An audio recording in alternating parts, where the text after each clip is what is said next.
तुषारहार धवला या शुभ्रवस्त्रावृता या वीणावरदण्डमण्डितकरा या श्वेतपद्मासना या ब्रह्माच्युतशङ्करप्रभृतिवीरदेवै सदा वन्दिता सा मां पातु मीरा भगवती निःशेषजाड्यापहा। ॐ सर्वगणे सर्ववरदे सर्वदुष्टभयङ्करी सर्वदुःखहरे देवी महामीरा नमोऽस्तुते।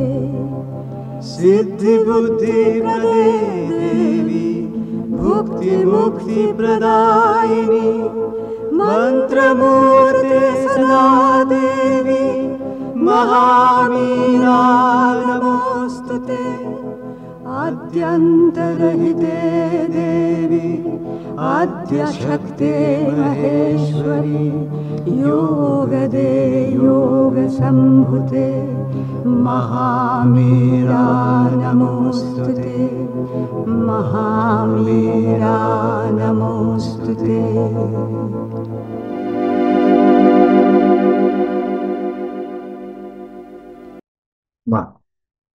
आम आलोचना कर मातृ रचनावली भाग 10 ज्ञान 98 काली किसी आलोचना करथिले आज आलोचना करिबा। ज्ञान 98 प्रभु कहते सत्य उद्घाटन कहले कौन ना सत्यर प्रत्यक्ष दर्शन श्रवण और अंत प्रेरित श्रवण एवं ताकू शॉर्ट रे कहउछन्ती दृष्टि श्रुति आउ स्मृति एवं ये हूँ सर्वोच्च अनुभूति किंतु ता सहित कहउछन ताहा सर्वदा नवीकृत जावतीय अनुभव लगी अभिगम्य होई रहिता। तापरे कहले जे भगवान को मुख निश्रित वाणी बोली नुहे ताहा जो आमर सर्वदा नवीकृत होता है से केवल जे भगवान को मुख निश्रित वाणी होची बोली नुहे आत्मा ताहाकू प्रत्यक्ष करिथिबा हेतु ही सत्य एवं आमर सर्वोच्च प्रामाणिक आप्तवाक्य एटा जत वर्णना कले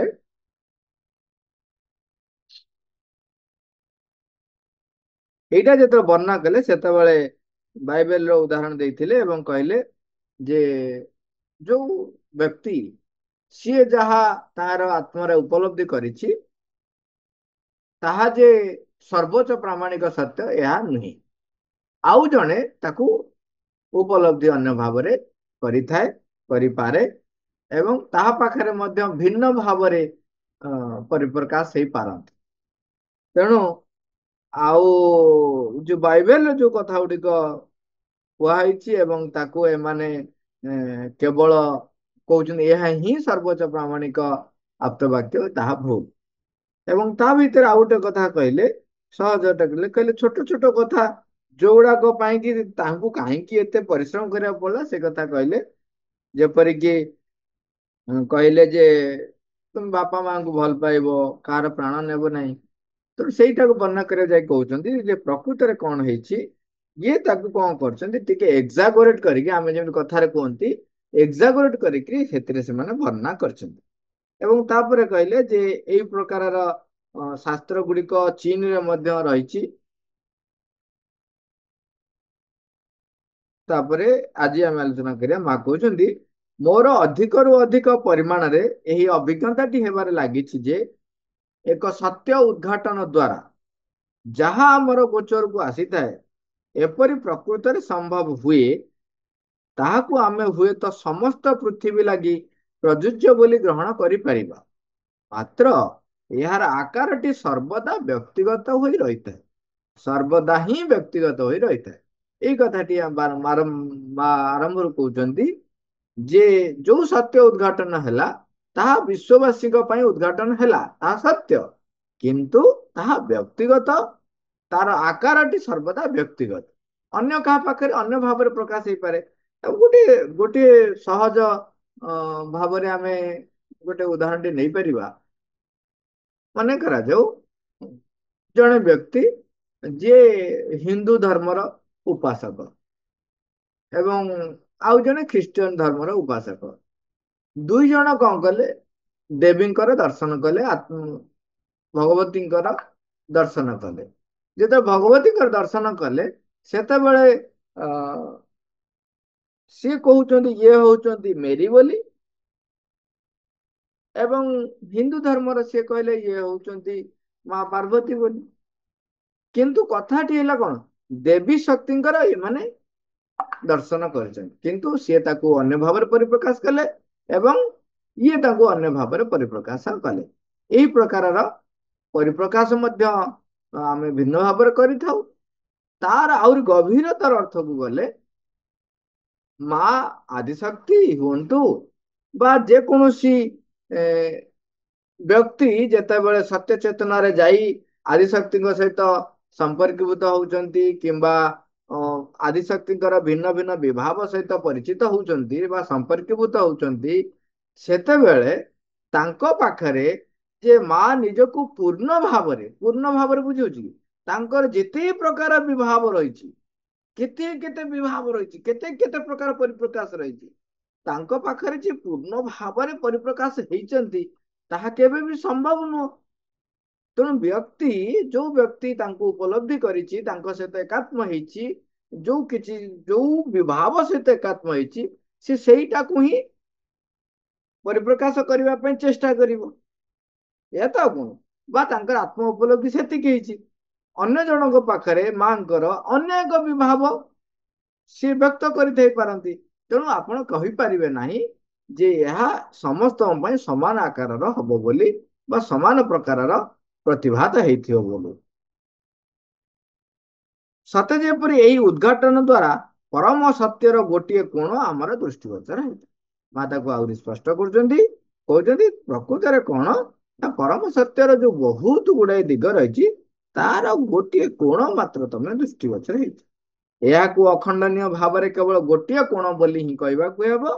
ଯେଉଁ ମୁହୂର୍ତ୍ତରୁ ତାହାକୁ ଶବ୍ଦ ଦ୍ୱାରା ଅଭିବ୍ୟକ୍ତ କରାଯାଉଛି, ସେଇ ମୁହୂର୍ତ୍ତରୁ ତାହାକୁ କେବଳ ଗୋଟିଏ କୋଣ ବୋଲି ହିଁ କୁହାଯିବ। ଯେତେବେଳେ ଶବ୍ଦ ଦ୍ୱାରା ତମେ ପରିପ୍ରକାଶ କରୁଛ, ତାହା ଗୋଟିଏ ଛୋଟିଆ କୋଣଟି।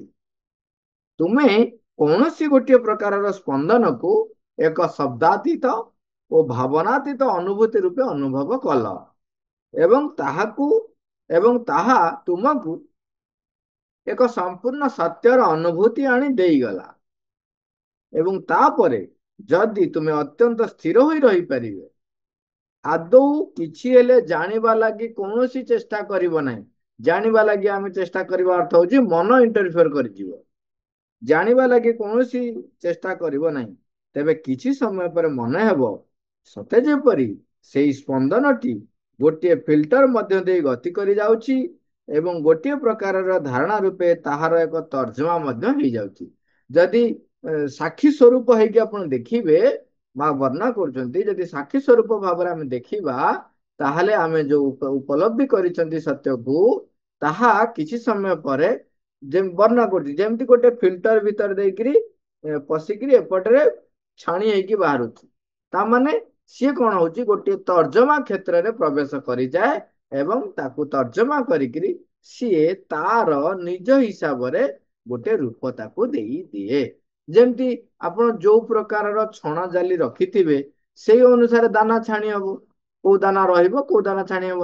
ଯଦି ବଡ ବଡ ଜାଲି ବାଲା ଆଣିଛନ୍ତି, ତାହେଲେ ତା ଦେହରେ ଛୋଟ ଛୋଟ ସହିତ କିଛି କିଛି ତାଠାରୁ ଯୋଉ ଜାଲିର ଜେଡି କଣା ତାଠାରୁ ଛୋଟ ଛୋଟ ପଳେଇବ। କିନ୍ତୁ ଅତି ଛୋଟ ଜାଲି ଯଦି ଆଣିଛନ୍ତି, ତାହେଲେ ବଡ କଣା ଆଦୌ ଯାଇପାରିବନି ଦାନା ଗୁଡିକ। ତେଣୁ ଏଠି ଯଦି ମା କହୁଛନ୍ତି, ଯଦି ତୁମେ ସାକ୍ଷୀ ସ୍ୱରୂପ ଦୂରରୁ ଦେଖିବ, ତେବେ ଯୋଉ ସତ୍ୟଟି ଆମେ ଉପଲବ୍ଧି କରିଥିଲେ କିଛି ସମୟ ସହିତ ତାକୁ ଭଲ ଭାବରେ ନିରୀକ୍ଷଣ କରିବେ, ତେବେ ସେଠି କଣ ନିରୀକ୍ଷଣ ମାନେ ସ୍ଥିର ହେଇକିରି କେବଳ ଦେଖିବେ। ସିଏ ଯେମିତି ଗୋଟେ ତର୍ଜମା ଭିତରେ ଯାଇକିରି ଆଉ ଗୋଟେ ରୂପ ଗ୍ରହଣ କରୁଛି। ଆଉ ସତ୍ୟଟି ପୁରା ଆଜ ଇଟ ଇଜ ଯାଉନାହିଁ, କହୁଛନ୍ତି। ତାପରେ ଏଇ ଧାରଣାଟି ତାହା ତଥାପି ବଡ ଅସ୍ପଷ୍ଟ ହୋଇ ରହିଥାଏ, ଅର୍ଥାତ୍ ଅତ୍ୟନ୍ତ ସ୍ଥୂଳ ଅର୍ଥକ ହୋଇ ରହିଥାଏ। ଯଦି ତୁମେ ତଥାପି ସେହିପରି ସ୍ଥିର ହୋଇ ରହିପାରିବ, ପୂର୍ଣ୍ଣ ମନୋଯୋଗ ରଖିପାରିବ ଓ ନୀରବ ରହିପାରିବ, ତେବେ ସେଇ ଧାରଣାଟି ଆଉ ଗୋଟିଏ ଫିଲ୍ଟର ଦେଇ ଅତିକ୍ରମ କରିଯିବ। ବା ବର୍ଣ୍ଣନା କରୁଛନ୍ତି କେମିତି କଣ ଘଟଣା ଘଟେ ଏବଂ ତାପରେ ଗୋଟିଏ ପ୍ରକାରର ପ୍ରଗାଢୀକରଣ ଆରମ୍ଭ ହେବ, ସତେ ଯେପରି ତାହା ବିନ୍ଦୁ ବିନ୍ଦୁ ହୋଇ ଆକାର ଧାରଣ କରୁଥିବା ପରି ମନେ ହେବ ଏବଂ ତାପରେ ତାହା ଶବ୍ଦରେ ରୂପାନ୍ତରିତ ହୋଇଯିବ। ତାମାନେ ଗୋଟିଏ ପରେ ଗୋଟିଏ କଣ ହବ, ଫିଲ୍ଟର ଦେଇକିରି ଯାଇକିରି ଶବ୍ଦରେ ରୂପାୟିତ ହବ। ତେବେ ସେତେବେଳୁ ଆପଣ ଚିନ୍ତା କରନ୍ତୁ, ଯଦି ଏତିକିଟା ଫିଲ୍ଟର ପରେ ଯାଇକି ଶବ୍ଦରେ ରୂପାନ୍ତରିତ ହଉଛି, ତାହେଲେ କେତେ ଜିନିଷ ରହିଗଲା ସେପଟରେ। ଇଏ ହେଲା ପ୍ରଥମ କଥା। ଦ୍ୱିତୀୟ କଥା ଆସିବ ତାପରେ, ଯେତେବେଳେ ଆମେ ଶବ୍ଦ ଦ୍ୱାରା ରୂପାୟିତ କରିବାକୁ ଚେଷ୍ଟା କରୁଛନ୍ତି, ମୋର ବା ଯୋଉ ବ୍ୟକ୍ତି, ସେ ବ୍ୟକ୍ତିର ଶବ୍ଦର ଯେତିକି ପ୍ରାଚୁର୍ଯ୍ୟ ତା ପାଖରେ ରହିଛି, ଶବ୍ଦରେ ଯେତିକି ତାର ଲାଳିତ୍ୟ ରହିଛି, ସେ ସେଇଭଳି ଭାବରେ ପରିପ୍ରକାଶ କରିବ। ପୁଣି ଆହୁରି କଣ ହବ, ଛାଣି ହେଇଯିବ। ବା କହୁଛନ୍ତି ମାତ୍ର ତାପରେ ଯେତେବେଳେ ଅତ୍ୟନ୍ତ ଆନ୍ତରିକ ଭାବରେ ତୁମର ଏହି ଅନୁଭବଟି ହୋଇଯିବ, ଅର୍ଥାତ୍ ଯେତେବେଳେ ତୁମେ ନିଜକୁ ଆଉ ମୋଟେ ବୋକା ବନାଉନଥିବ। ଆରମ୍ଭରୁ କହୁଥିଲେ ବୋକା କିଏ? ସେ ଯିଏ କହିବ ମୁଁ ଯୋଉଟା ଅନୁଭବ କରିଛି ତାହା ହିଁ ସତ୍ୟ, ସେ ହଉଛି ବୋକା। ତେଣୁ ନିଜକୁ ଆଉ ମୋଟେ ବୋକା ବନାଉନଥିବ, ସେତେବେଳେ ତାହା ସତ୍ୟ ଅନୁଭବର କେବଳ ଗୋଟିଏ ବିନ୍ଦୁ ହୋଇ ହିଁ ରହିଥିବ। ନିଜକୁ ଯଦି ବୋକା କରୁଥିବ, ଅର୍ଥ ସିଏ କହିବ ମୁଁ ଯାହା କରିଛି ତାହା ହଉଛି ସମ୍ପୂର୍ଣ୍ଣ ସତ୍ୟ, ସିଏ ହଉଛି ଆକ୍ଚୁଆଲି ବୋକା। ଯଦି ବୋକା ନ ହେଇକିରି ନୀରବ ରହି ସ୍ଥିର ଭାବରେ ଯଦି ରହିଲେ ଏବଂ ତାହାକୁ ଆଜ ଇଟ୍ ଇଜ ପରିପ୍ରକାଶ କରିବା ପାଇଁ ସବୁ ଛାଡୁଛନ୍ତି, ତାପରେ ମଧ୍ୟ ସିଏ ଫିଲ୍ଟର ହେଇକା ଯାଉଛି। ଶବ୍ଦ ପାଖ ରୂପାୟିତ ହବା ବେଳକୁ ଆହୁରି କେତେ ଫିଲ୍ଟର ହେଇଗଲାଣି। ସେତେବେଳେ ତୁମେ ଅନୁଭବ କରିପାରିବ ତାହା ପରମ ସତ୍ୟର ଗୋଟିଏ କୋଣ ମାତ୍ର, ଗୋଟିଏ ବିନ୍ଦୁ ମାତ୍ର। ଏଠି ସେତେବେଳେ ତାହା ସତ୍ୟ ଅନୁଭବର କେବଳ ଗୋଟିଏ ବିନ୍ଦୁ ହୋଇ ହିଁ ରହିଥିବ। ବିଷୟଟିକୁ ବ୍ୟକ୍ତ କରିବାର କେବଳ ଗୋଟିଏ ରୀତି ହୋଇ ରହିଥିବ। ତାମାନେ ଆହୁରି କେତେ ପ୍ରକାର ରହିଛି, ବାସ୍ ସେତିକି। ଏହା କଦାପି ତାଠାରୁ ଅଧିକ କିଛି ହେବନି। ଏ କଥା ଜଣେ ସେତିକି ଅନୁଭବ କରିପାରିବ। ପୁନଶ୍ଚ ଏଇ କଥାଟିକୁ ମଧ୍ୟ ଅତି ସହଜରେ ଲକ୍ଷ୍ୟ କରିହେବ ଯେ, ଯେତେବେଳେ ତୁମେ ଏକ ବିଶେଷ ଭାଷା ପ୍ରୟୋଗ କରିବାର ଅଭ୍ୟସ୍ତ ହୋଇଯିବ, ସେତେବେଳେ ଅନୁଭବଟି ମଧ୍ୟ ଠିକ ସେଇ ଭାଷାରେ ଆସିବ। ହେଲାନି, ଆମେ ଏବେ କଥା ହଉଥିଲେ, ଯାହାର ଯୋଉ ଭାଷାର ଦକ୍ଷତା ଥିବ ସେଇ ଭାଷାରେ ସେ ପ୍ରକାଶ ହବ। ତାପରେ ମା ଲେଖୁଛନ୍ତି, ମୋ କ୍ଷେତ୍ରରେ ତାହା ସର୍ବଦା ଇଂରାଜୀ ଅଥବା ଫରାସୀରେ ଆସିଥାଏ, ଚୀନା ବା ଜାପାନୀ ଭାଷାରେ କେବେ ହେଲେ ଆସେନି। ହଁ, ବେଳେ ବେଳେ ସେଥିରେ ହୁଏତ ଏକ ସଂସ୍କୃତ ଶବ୍ଦ ରହିଯାଇଥାଏ, ମାତ୍ର ସେପରି ହୁଏ କାରଣ ମୁଁ ପ୍ରକୃତରେ ସଂସ୍କୃତ ଭାଷା ଶିକ୍ଷା କରିଥିଲି। ମୋର ଯାହା ଅଧିକାର ରହିଛି ସେଇ ଭାଷାରେ ସେଇଟା କଣ ହୁଏ, ମୋ ପାଖରେ ପ୍ରତିଭାତ ହୁଏ। ସେଥିପାଇଁ କହିଲେ ଚୀନା ବା ଜାପାନୀ ଭାଷାରେ ଆସେନି, ସଂସ୍କୃତ ଶବ୍ଦ ଆସେ କାରଣ ମୁଁ ସଂସ୍କୃତ ଭାଷା ଶିକ୍ଷା କରିଥିଲି। ମୁଁ ବେଳେ ବେଳେ ପ୍ରକୃତ ଭୌତିକ ଭାବରେ ନୁହେଁ, ଆଉ ଜଣେ ବ୍ୟକ୍ତି ସଂସ୍କୃତ ଶବ୍ଦ ଉଚ୍ଚାରଣ କରୁଥିବାର ଶୁଣିଛି, ମାତ୍ର ତାହା କେବେ ହେଲେ ସାକାର ହୁଏ ନାହିଁ, କେବଳ ଅସ୍ପଷ୍ଟ ହୋଇ ରହିଥାଏ। ଏଇ ତ ଅସ୍ପଷ୍ଟ ହେଇକି ରହିଥାଏ। ଏବଂ ଯେତେବେଳେ ମୁଁ ଏକ ସମ୍ପୂର୍ଣ୍ଣ ଜଡ ଚେତନାର ଭୂମିକୁ ଚାଲି ଆସେ, ସେତେବେଳେ କେବଳ ଅସ୍ପଷ୍ଟ ଧ୍ୱନି ହିଁ ମନେ ଥାଏ, କୌଣସି ନିର୍ଦ୍ଦିଷ୍ଟ ଶବ୍ଦ ଆଦୌ ମନେ ନଥାଏ। ତେଣୁ ସୂତ୍ରବୋଧ ହେବାର ମୁହୂର୍ତ୍ତରୁ ହିଁ ଏହା ସର୍ବଦା ଏକ ବ୍ୟକ୍ତିର ଦୃଷ୍ଟିକୋଣରେ ହିଁ ପରିଣତ ହୋଇଯାଏ। ମା ନିଜେ ଆଦିଶକ୍ତି, ନିଜେ ଦିବ୍ୟ ଜନନୀ ହେଇକରି ସିଏ କହୁଛନ୍ତି ତାଙ୍କ କ୍ଷେତ୍ରରେ ଯେତେବେଳେ ଏଇ ଶବ୍ଦ ରୂପ ଗ୍ରହଣ କରେ, ବେଳେ ବେଳେ ଯେତେବେଳେ ସେ ଭୌତିକ ଜଗତକୁ ଆସୁଛନ୍ତି ତାହା ଅସ୍ପଷ୍ଟ ହେଇଯାଇଥାଏ, ତାହା ଝାପ୍ସା ହେଇଯାଇଥାଏ। ମା କହୁଛନ୍ତି ତାଙ୍କ କ୍ଷେତ୍ରରେ ମା ନିଜେ ଅନୁଭବ କରୁଛନ୍ତି, ଦେଖୁଛନ୍ତି, ସେ ସତ୍ୟଟା କଣ ଜାଣିଛନ୍ତି, ଏପଟରେ ଦେଖୁଛନ୍ତି ଭୌତିକ ଭାବରେ ପ୍ରକାଶ ହେଲା ବେଳକୁ, ଭୌତିକ ଜଗତରେ ସେ ଯେତେବେଳେ ଆସି ପହଞ୍ଚୁଛନ୍ତି ସେତେବେଳେ ତାହା ପୁରା ଅସ୍ପଷ୍ଟ ହେଇଯାଇଥାଏ। ଅସ୍ପଷ୍ଟ, ସେ କୁହନ୍ତି ଏହା ସାକାର ହୁଏ ନାହିଁ, ଅସ୍ପଷ୍ଟ ହୋଇ ରହିଥାଏ। ତାପରେ କହୁଛନ୍ତି ଜଡ ଚେତନ ଭୂମିକୁ ଚାଲି ଆସିଲେ ତା ଅସ୍ପଷ୍ଟ ଧ୍ୱନି ହେଇଥାଏ, ମାନେ ଆଉ ଭଲରେ ଶୁଣା ଯାଉନଥିବା ଯୋଉ ପ୍ରକାରର ଅସ୍ପଷ୍ଟ ଧ୍ୱନି ସେଇ ପ୍ରକାର ହେଇଥାଏ। ତାମାନେ ବିକୃତ ହବା, ଯେମିତି ତାର ପୂର୍ବାଭାସ ଗୁଡିକ ଆମକୁ କହୁଛନ୍ତି, ଏମିତି ହୋଇଥାଏ। ତେଣୁ ସେଇଥିପାଇଁ ମା କହୁଛନ୍ତି ଯେତେବେଳେ ପରମ ସତ୍ୟର ଯୋଉ ଆମ ଭିତରେ ଅନୁଭୂତି ଆସିଥିଲା, ତାକୁ ଯେତେବେଳେ सूत्रबद्ध कले माने शब्द रे परिप्रकाश कले सेतबेले ताहा सर्वथा गोटे व्यक्तिर दृष्टिकोण। माଙ୍କ क्षेत्ରରେ ଆମ କଥା ଛାଡ, କିନ୍ତୁ ମା ସେଥିପାଇଁ ତାପରେ କହୁଛନ୍ତି ଏଇ ଏତିକି କାର୍ଯ୍ୟ କରିବା ପାଇଁ ଇଭିନ ଏତିକି ସୂତ୍ରବଦ୍ଧ ଭାବରେ ତାକୁ ରଖିବା ପାଇଁ ମଧ୍ୟ ଆମକୁ ଅତ୍ୟନ୍ତ କଠୋର ନିଷ୍ଠା ରଖିବା ଉଚିତ। ଏହା ତୁମକୁ ଏକ ଉତ୍ସାହର ବଶବର୍ତ୍ତୀ କରି ରଖିଥାଏ, କାରଣ ଏଇ ଅନୁଭବ ତୁମକୁ ଏକ ଅସାଧାରଣ ଶକ୍ତି ଆଣିଦିଏ। ସେଇ ଶକ୍ତି ତାରି ଭିତରେ ହିଁ ରହିଥାଏ, ତାରି ଭିତରେ ରହିଥାଏ। ଶବ୍ଦରେ ବ୍ୟକ୍ତ ହେବା ପୂର୍ବରୁ ଅବଶ୍ୟ ରହିଥାଏ ଏବଂ ଶବ୍ଦର ପରିଚ୍ଛଦ ପିନ୍ଧିବା ସହିତ ହିଁ କ୍ରମେ କ୍ଷୀଣ ହୋଇଯାଏ। ମାତ୍ର ସେଇ ଶକ୍ତି ଅବଶ୍ୟ ବିଦ୍ୟମାନ ଥାଏ। ସେହି ଶକ୍ତିର ବଳରେ ତୁମେ ଆପଣାକୁ ଅତ୍ୟନ୍ତ ବିଶ୍ୱଜନୀନ ହୋଇଯାଇଥିବା ପରି ଅନୁଭବ କରିଥାଅ। ତୁମେ ଅନୁଭବ କରିଥାଅ ଏକ ବିଶ୍ୱ ସତ୍ୟର ଉଦ୍ଘାଟନ ହୋଇଛି। ଏ ଅନୁଭବଟି ଆସେ। ହଁ, ପ୍ରକୃତରେ ଏକ ବିଶ୍ୱ ସତ୍ୟର ଉଦ୍ଘାଟନ ଘଟିଛି, ମାତ୍ର ତୁମେ ତାହାକୁ ଶବ୍ଦ ଦେଇ ବ୍ୟକ୍ତ କରିବା ସଙ୍ଗେ ସଙ୍ଗେ ତାହା ଆଉ ମୋଟେ ବିଶ୍ୱଜନୀନ ହୋଇ ରହୁନାହିଁ। ଏହି ଲାଇନଟା ମନେ ରଖିବା। ତାହା ଶବ୍ଦ ଦେଇ ବ୍ୟକ୍ତ କରିବା ସଙ୍ଗେ ସଙ୍ଗେ ତାହା ଆଉ ମୋଟେ ବିଶ୍ୱଜନୀନ ହୋଇ ରହୁନାହିଁ। ଯେଉଁ ମୁଣ୍ଡ ଗୁଡିକ ମାନେ ଯୋଉ ମଣିଷ ଯେଉଁ ମୁଣ୍ଡ ଗୁଡିକ କେବଳ ଏହି ରୀତିରେ କୁହାଯାଉଥିବା କଥାକୁ ବୁଝିବାକୁ ତିଆରି ହୋଇଛନ୍ତି, କେବଳ ସେହି ମୁଣ୍ଡ ଗୁଡିକ ଲାଗି ତାହା ପ୍ରାସଙ୍ଗିକ ହୋଇ ରହିଛି। ଯୋଉମାନେ ତିଆରି ହେଇଛନ୍ତି ତାକୁ ବା ତାଙ୍କ ମୁଣ୍ଡ ଗୁଡା ତିଆରି ହେଇଛି ମାନେ ସେମାନେ ପ୍ରସ୍ତୁତ ହେଇଛନ୍ତି ସାଧନା କରି ତପସ୍ୟା କରି, ସେଇମାନଙ୍କ ପାଇଁ ଏଇଟା ଏକ ପ୍ରାସଙ୍ଗିକ ହୋଇଥାଏ। କିନ୍ତୁ ତା ସହିତ ସେ ଶକ୍ତିଟି ପଶ୍ଚାତ ଭାଗରେ ରହିଛି। ଏଇଟା ପ୍ରାସଙ୍ଗିକ, କେବଳ ପ୍ରସଙ୍ଗ ଆକାରରେ ତୁମ ପାଖରେ ରହିଲା, ଏଇଟା ଫାଇନାଲ ନୁହଁ। ଟିଚର୍ସ ହ୍ୟାଣ୍ଡବୁକ୍ ଟା ଯେତେବେଳେ ଦିଆଯାଇଥାଏ, ଆମ ପାଖରେ ଯୋଉ ଟେକ୍ସଟ ବୁକ୍ ଦିଆହେଇଛି ତାହା ହଉଛି ଟିଚରର ହ୍ୟାଣ୍ଡବୁକ୍। ପ୍ରକୃତରେ ଟିଚରର ହ୍ୟାଣ୍ଡବୁକ୍ ସେଇଟା ପିଲାର ହ୍ୟାଣ୍ଡବୁକ୍ ନୁହଁ। ଟିଚର ପାଖରେ ସେଇଟା କେବଳ ରେଫରେନ୍ସ, ତାକୁ ସେ ବ୍ୟବହାର କରି ତାଠାରୁ ଆହୁରି ଅଧିକ ତା ପଶ୍ଚାତରେ ରହିଥିବା ଯାହା ଯାହା ସତ୍ୟ ତାକୁ ପରିପ୍ରକାଶ କରିବା ପାଇଁ ଇଏ କେବଳ ହିଣ୍ଟସ ମାତ୍ର। ସେଇଭଳି ଭାବରେ ଯେତେବେଳେ ଯୋଉ ମୁଣ୍ଡ ମାନେ ଏଠି କହୁଛନ୍ତି ଯୋଉ ମୁଣ୍ଡ ଗୁଡିକ ଯୋଉମାନେ ପ୍ରସ୍ତୁତ ହେଇଛନ୍ତି, ତପସ୍ୟା କରିଛନ୍ତି, ସାଧନା କରିଛନ୍ତି, ସେଇ ଦୃଷ୍ଟିକୋଣରେ ଦେଖିବା ପାଇଁ ଅତ୍ୟନ୍ତ ନିଷ୍ଠାର ସହିତ ଲାଗି ରହିଛନ୍ତି, ଆସ୍ପୃହା କରୁଛନ୍ତି, ସେମାନଙ୍କ ପାଇଁ ଏଇଟା ହଉଛି ପ୍ରାସଙ୍ଗିକ। ତା ମାନେ ତା ପଶ୍ଚାତରେ ରହିଥିବା ସତ୍ୟକୁ ଏମାନେ ଉଦ୍ଘାଟନ କରିବା ପାଇଁ, ଅନୁଭବ କରିବା ପାଇଁ, ଉପଲବ୍ଧି କରିବା ପାଇଁ ଚେଷ୍ଟା କରିବେ। କହୁଛନ୍ତି ମାତ୍ର ତୁମକୁ ଶବ୍ଦ ଗୁଡିକୁ ଅତିକ୍ରମ କରି ସେପାଖକୁ ଯିବାକୁ ପଡିବ ଓ ତେବେ ଯାଇ ହେବ। ଦେଖନ୍ତୁ କେଡେ ବଡ କଥା ମା କହିଲେଣି।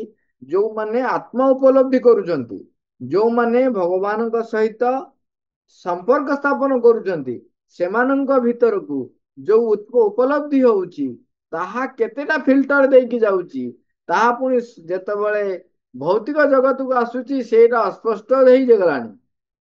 ତାପରେ ଯେତେବେଳେ ଶବ୍ଦ ମାଧ୍ୟମରେ ପରିପ୍ରକାଶ ହଉଛି, ସେତେବେଳେ ନିର୍ଭର କରୁଛି ବ୍ୟକ୍ତି ଉପରେ। ବ୍ୟକ୍ତିଟିଏ କୋଉ କୋଉ ପ୍ରକାରର ଶବ୍ଦ ସେ ଅଭ୍ୟସ୍ତ ଅଛି ବା ଶିଖିଛି ବା ତା ଉପରେ ଅଧିକାର ତାର ଅଛି। ସେତେବେଳେ ଶବ୍ଦରେ ଯେତେବେଳେ ପରିପ୍ରକାଶ ହଉଛି, ସେତେବେଳେ ବି ଅତ୍ୟନ୍ତ ନିଷ୍ଠାର ସହ ସ୍ଥିର ହୋଇ ନୀରବ ହୋଇ ଯଦି ସେ ପରିପ୍ରକାଶ କରେ, ତେବେ ତାହା ପ୍ରସଙ୍ଗ ମାତ୍ର।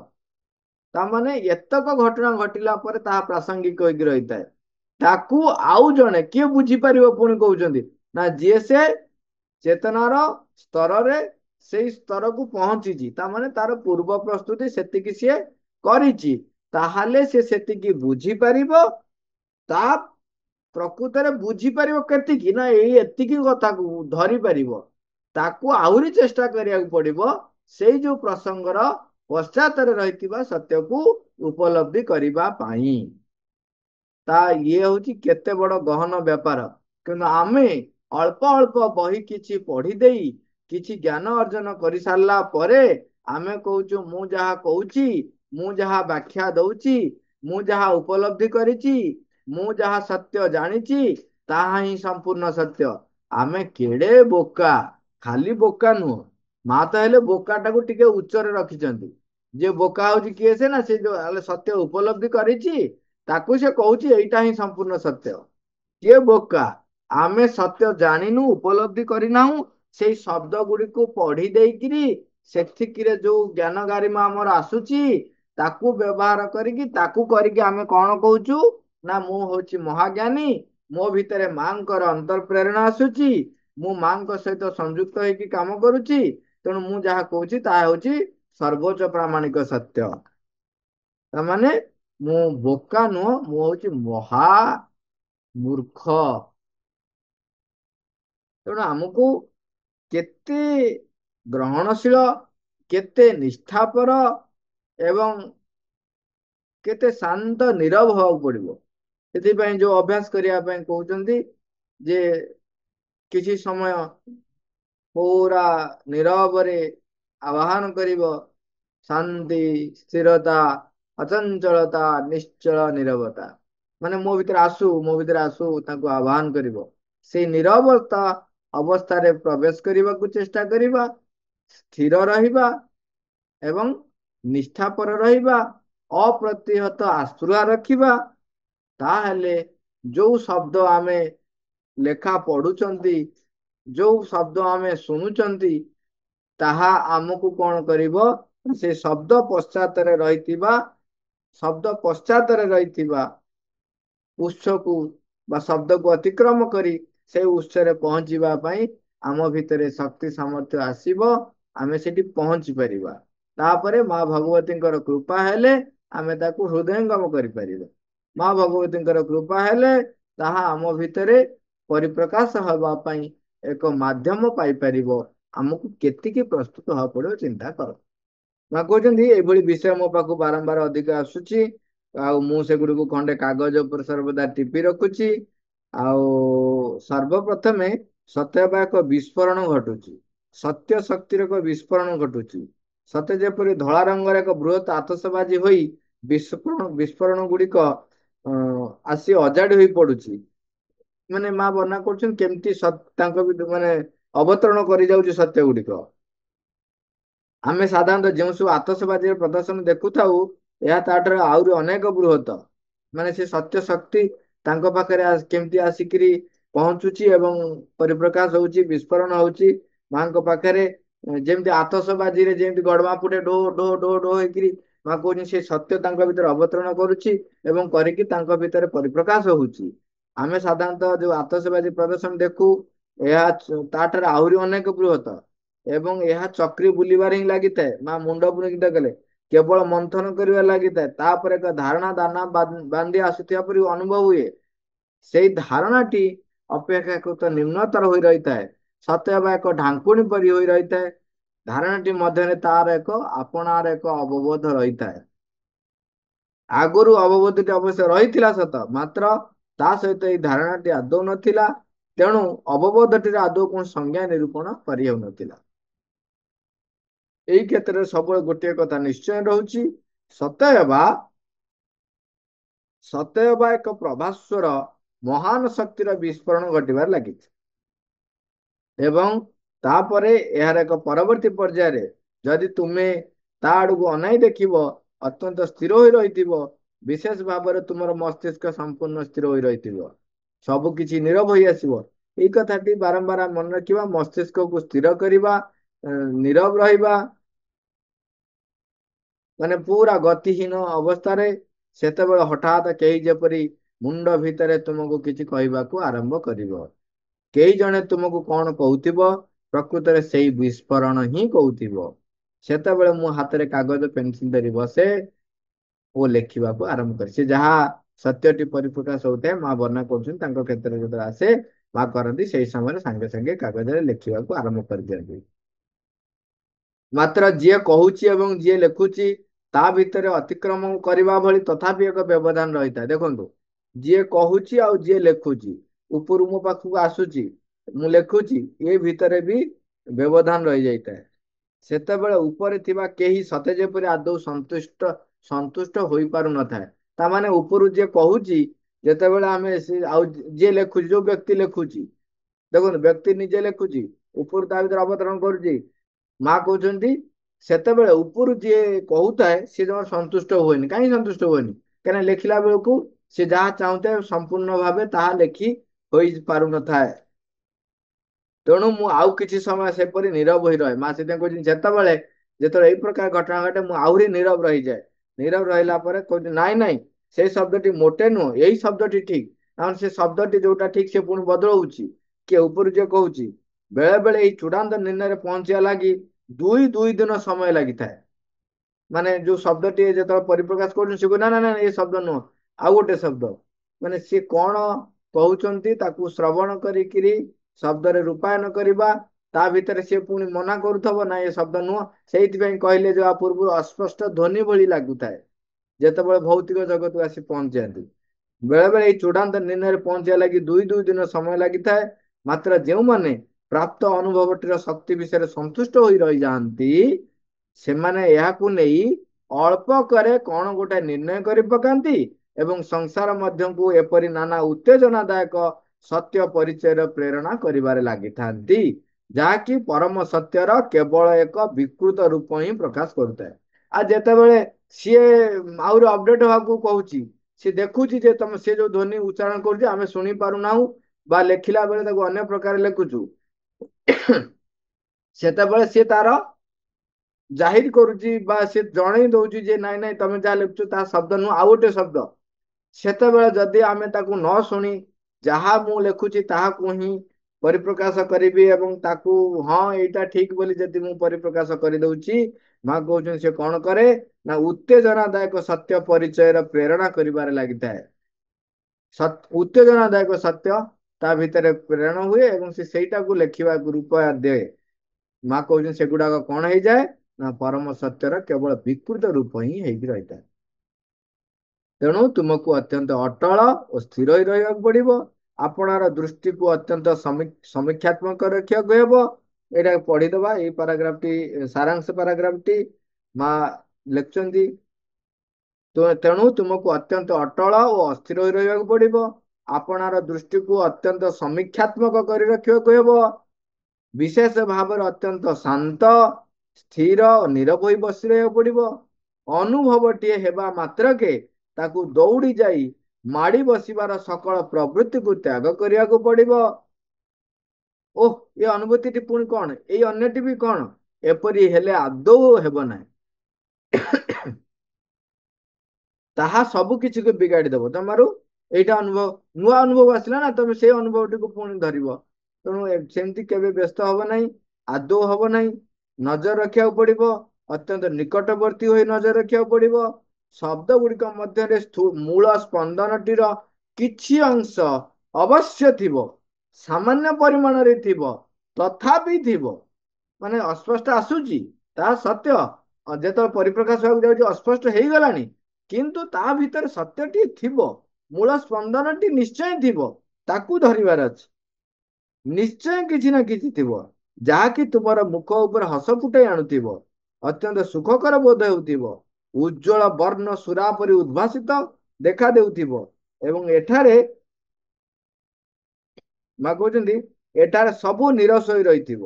ଏକ କାଳ୍ପନିକ ଟିପା ଖାତାରେ ରହିଥିବା ଗୋଟେ ଶବ୍ଦ ବା ଏକ ଲିଖିତାଂଶ ଆଡକୁ ମା ସୂଚିତ କରିକି କହୁଛନ୍ତି ଏ ସବୁ ଗୁଡାକ ସବୁ ନିରସ ହେଇଯାଇଥିବ, ପୁଣି ନୂଆ ଆସିବ ନା। ତାପରେ ତୁମେ ନିଜର ଭାଷା ଜ୍ଞାନର ସାହାଯ୍ୟରେ ସେଇଟିକୁ ଅନାଇ ଦେଖିବ, ଅଥବା ଶବ୍ଦଗତ ଛନ୍ଦ ବିଷୟରେ ତୁମର ଯେଉଁ ବୋଧ ରହିଛି ତାରି ସାହାଯ୍ୟରେ ତିନେ ଅନାଇ ଦେଖିବ। ଆମେ ଏବେ ଆଲୋଚନା ଯୋଉଟା କରିସାରିଛନ୍ତି, ଯେତେବେଳେ ତାକୁ ଆସିଲା ରୂପ ଗ୍ରହଣ କରିବା ପାଇଁ ଯାହାର ଭାଷା ସାମର୍ଥ୍ୟ ଯେତିକି ରହିଛି, ସେ ସେଇ ଦୃଷ୍ଟିକୋଣରେ ତାକୁ ଦେଖେ ଏବଂ ସେଇ ଦୃଷ୍ଟିକୋଣରେ ତାକୁ ପରିପ୍ରକାଶ କରିବା ପାଇଁ ଚେଷ୍ଟା କରେ। ଦେଖ ଦେଖ, ଏଠି ପଥରଟିଏ ପଡିଛି, ତୁମକୁ ସେଇ ପଥରଟି କାଢି ଫିଙ୍ଗି ଦେବାକୁ ପଡିବ। ତାପରେ ଅପେକ୍ଷା କରିବ ଏବଂ ତାପରେ ତାହା ହଠାତ୍ ଆସି ପହଞ୍ଚିଯିବ, ଠିକ ସ୍ଥାନରେ ଆସି ଦୁଲ କରି ପଡିବ। ତୁମକୁ ଯଥାର୍ଥ ଶବ୍ଦଟି ମିଳିଯିବ। ଯଦି ନୀରବ ରହିବେ ଏବଂ ନିଜକୁ ଗ୍ରହଣଶୀଳ କରି ରଖିବେ, ତାହେଲେ ସିଏ ଠିକ ଯଥାର୍ଥ ସ୍ଥାନରେ ଆସି ପହଞ୍ଚିବ ଏବଂ ଯଥାର୍ଥ ଶବ୍ଦଟିଏ ମୋ ଭିତରେ ସେ ନିଜକୁ ପରିପ୍ରକାଶ କରେଇବେ। ଯଥାର୍ଥ ଶବ୍ଦଟିଏ ମିଳିଯିବ। ଯଦି ତୁମ ଭିତରେ ଧୈର୍ଯ୍ୟ ରହିଥିବ ତେବେ ଦିନେ ବା 2 ଦିନ ଭିତରେ ତୁମେ ସମ୍ପୂର୍ଣ୍ଣ ଭାବରେ ଯଥାର୍ଥ ଶବ୍ଦଟିକୁ ପାଇଯାଇଥିବ। ତରବର ହେଲେ ହବ। ମା ମା। Thank you all, Robert.